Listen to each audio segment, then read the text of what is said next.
The Steam Next Fest is here. The Steam Next Fest happens about 3 times a year. But you might be asking yourself, what is the Steam Next Fest, and what demos should be played?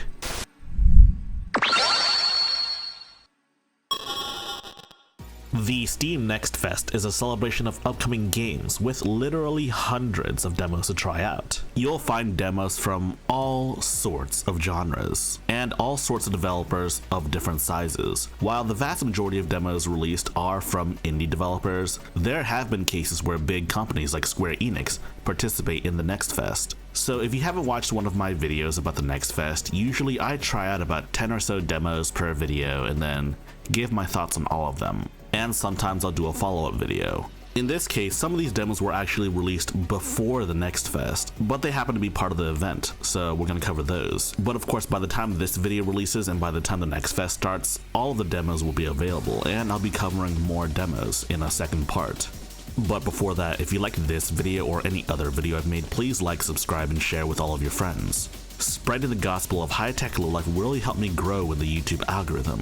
So let's begin then. Sulfur is a roguelike FPS. On the onset, it may look like a boomer shooter, but it doesn't play quite like one. Your objective is to progress and survive by any means. You have access to a melee weapon and your gun, but in addition to that, you also have the ability to cook, allowing you to create delicious meals that'll heal you up. There's also an attachment system that isn't quite as in-depth as something like PUBG, but is still quite in-depth anyways. So rather than being a boomer shooter, this is more of a methodical tactical experience, making positioning all the more important.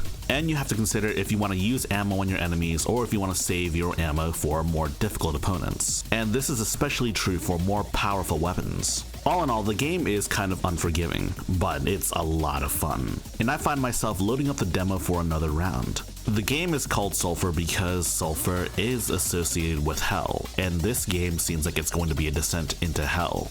Metal Bringer is an action roguelike that focuses on one thing, character customization, and mech customization as well. You control a remote-controlled robot known as a Labor, and that Labor can also pilot giant robots known as arms.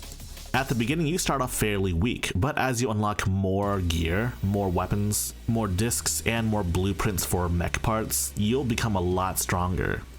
The game itself is somewhat hard to get into, but once you really get into it, once you really click, it becomes addictive. As of the making of this video, it might be my favorite Next Fest demo, but the game is incredibly unforgiving.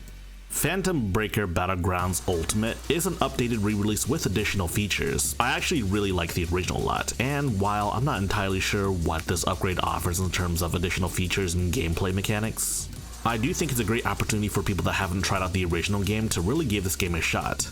This beat 'em up is a little different though. Rather than taking inspiration gameplay-wise from something like Final Fight, this takes inspiration from something like Guardian Heroes. And in certain cases, it controls more like a fighting game than anything. Which is neat because the actual Phantom Breaker games are fighting games. The demo starts you off at level 60 and you get to play through the game just fine, but do know that you start from level 1 when you actually play the game. A developer reached out and wanted me to try out their demo for this game right here called Rogue Labyrinth. It's a top-down action roguelike, but the main focus isn't just bashing enemies, but rather reflecting projectiles and using dead bodies as projectiles as well. The only real issue I have with this game is that the name is incredibly nondescript. You know, the name of the game is Rogue Labyrinth, by the way. I feel like this game could use a better title, a title that's more unique, but again, I'm not the developer, so. While I did say that this game was focused on reflecting projectiles and using dead bodies as projectiles, there are multiple avenues to winning, including just going for a straight bashing build. We Could Be Heroes is a beat 'em up with an interesting gimmick, physics. Enemies and objects have physics, which add an interesting dynamic to what would be a 2D beat 'em up, a standard one at that too. It's a lot of time just watching the chaos unfold, and it is quite brutal as well. To be honest, I haven't really been able to explore the depth of the combat, but honestly, it's one heck of a time, even if the combat isn't super deep.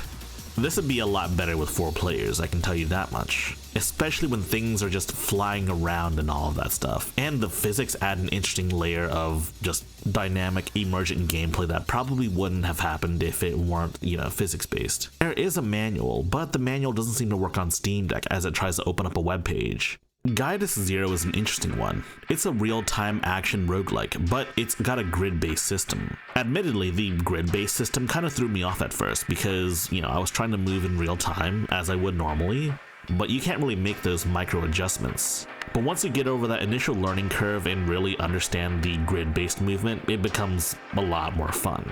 It'll probably take you a few runs to really reconcile the grid-based movement system. And in some cases, like these projectiles that don't go quite diagonally, dodging those attacks can be a little challenging.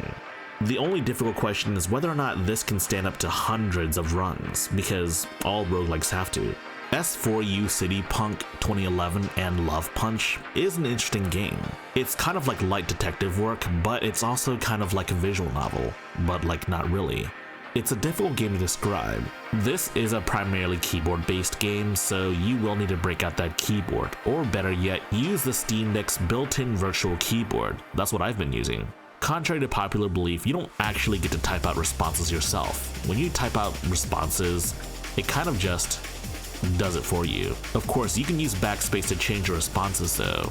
The first case the game has you working is about a client whose boss is harassing her, and you have to figure out how to expose him without losing your job. I'll never say no to these weird, unusual, off-kilter games. But if you want to play this on the Steam Deck, I would recommend setting one of your buttons to show keyboard. It'll make things a lot easier. ANTONBLAST is one of these so-called momentum platformers, kind of like WarioWare or Pizza Tower. I'm okay at these sorts of games. I'm not like the best Pizza Tower player or even the best WarioWare player, but I have a good time with these games. These sorts of games demand great execution, and if you want to be a master at this game, you'll have to play levels over and over again to really understand them. I don't really have much to say besides the fact that this game controls quite well, and it's a lot of fun. But of course, I think the game is a lot more fun when you're trying to play efficiently. But even if you're not great at these sorts of games, the art style is deranged enough to keep you hooked, even if you suck. Chrono Sword is a top-down 2D Souls-like. I remember hearing about this game a while back. I've seen a lot of Souls-likes these days, and I feel like a lot of them missed the mark. But this one's pretty decent, at least for now it is. I jive with the darker pixel art styles. I do have one critique though. It feels like locking onto an enemy doesn't really do anything. It doesn't make you automatically face the opponent, which means blocking can be kind of hit or miss. Of course, you can always manually aim your blocking, but if you're locking on, I feel like it should do that for you, you know? Other than that though, the game is off to a good start, in my opinion. And of course, there was one demo I really wanted to try out, and it's a game called V.A Proxy. I will say the onboarding experience for the game isn't super great or anything. The movement mechanics feel great though, but I feel like the combat is just a little lacking. It's rare that I talk about games I don't really like too much, but this is something I was actually kind of looking forward to, especially when the game went viral for parrying a nuke. Remember that? The combat doesn't really feel that in depth. You have one basic combo on the ground and one combo in the air, and you can switch weapons, but honestly, it doesn't feel like it makes that much of a difference. You can also parry attacks, and you will need to learn how to parry to heal, because that's your only way of healing. But aside from that though, I feel like there's just something missing, which is unfortunate because I really want to try this game out. Demos are supposed to be like a good first impression of what your game's all about, but I kind of don't gel with this game too, because I'm not normally this negative about a game, but it just doesn't feel like there's any meat to it. Like one big tech demo that, yes, runs okay on the Steam Deck. As stated, having two different combos doesn't really make for engaging gameplay over time.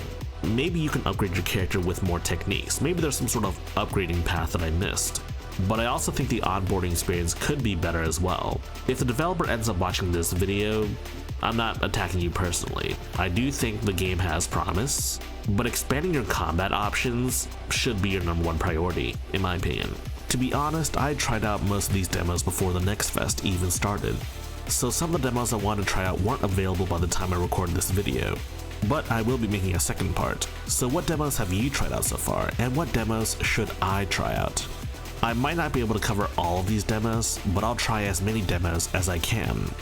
If you like this video, please press the like button and check out our other videos, and if you like those other videos as well, be sure to press the subscribe button and share the good gospel of high-tech lowlife with your friends. Furthermore, we have a community Discord for enlightened individuals such as you. And if you wish to further support high-tech lowlife, be sure to check out our Patreon page. Links in the description.